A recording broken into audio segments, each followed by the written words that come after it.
Hello and welcome to Trending Pinoy Celebrity. Well-known celebrity kid ngayon at anak ni Jong Hilario na si Sarina.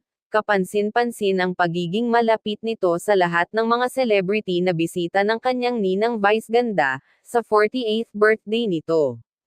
Di may kakaila na marami sa mga co-hosts nina Jong sa It's Showtime at kapwa nila artista, ang naaaliw kay Sarina.